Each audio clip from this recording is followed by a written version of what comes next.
एक बार की बात है। एक कवि राजा हरि थे, जिनकी पत्नी अत्यंत रूपवती थी।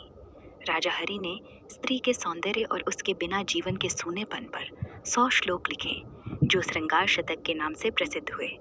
उसी राज्य में एक ब्राह्मण भी रहता था, जिसने अपनी निस्वार्थ पूजा से देवताओं को प्रसन्न कर लिया। देवता ने उसे वरदान के रूप में एक अमर फल दिया और कहा कि इसे खाने से वो लंबे समय तक युवा रहेगा। ब्राह्मण ने सोचा, मैं तो भिक्षा मांगकर जीवन बिताता हूँ, मुझे लंबे समय तक जीकर क्या करना है। उसने विचार किया कि उसका राजा बहुत अच्छा है, और यदि राजा लंबे समय तक जीवित रहेगा तो प्रजा भी सुखी रहेगी। इसीलिए उसने वो फल राजा को दिया। राजा फल पाकर प्रसन्न हो गया, लेकिन उसने मन ही मन सोचा, ये फल मैं अपनी पत्नी को दे देता हूँ। वो यदि लंबे समय तक युवा रहेगी तो मुझे उसके साथ ज्यादा दिनों तक रहने का सुख मिलेगा।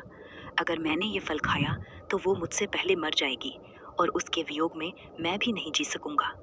राजा ने वो फल अपनी पत्नी को दे दिया, लेकिन रानी तो नगर के कोतवाल से प्रेम करती थी, जो अत्यंत सुदर्शन, हृष्ट पुष्ट और बातूनी था।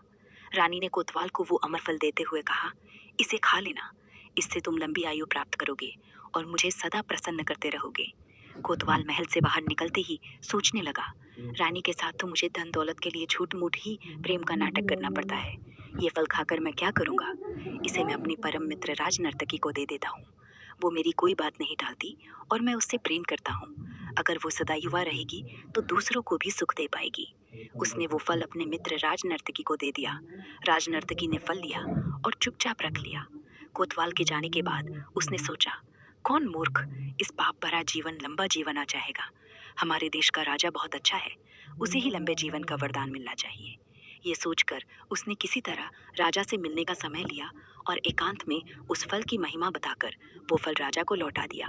उसने कहा, महाराज, आप इसे खा लेना।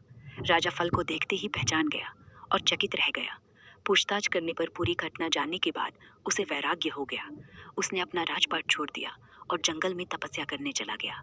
वहाँ उसने वैराग्य पर 100 श्लोक लिखे, जो वैराग्य शतक के नाम से प्रसिद्ध हुए। यही इस संसार की वास्तविकता है। एक व्यक्ति किसी अन्य से प्रेम करता है और चाहता है कि वो व्यक्ति भी उसे उतना ही प्रेम करे, परंतु विडंबना ये है कि वो दूसरा व्यक्ति किसी और से प्रेम करता है।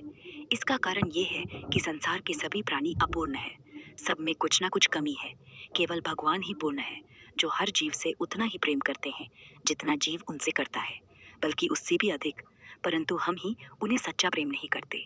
चैनल को लाइक, सब्सक्राइब और शेयर करना ना भूलें।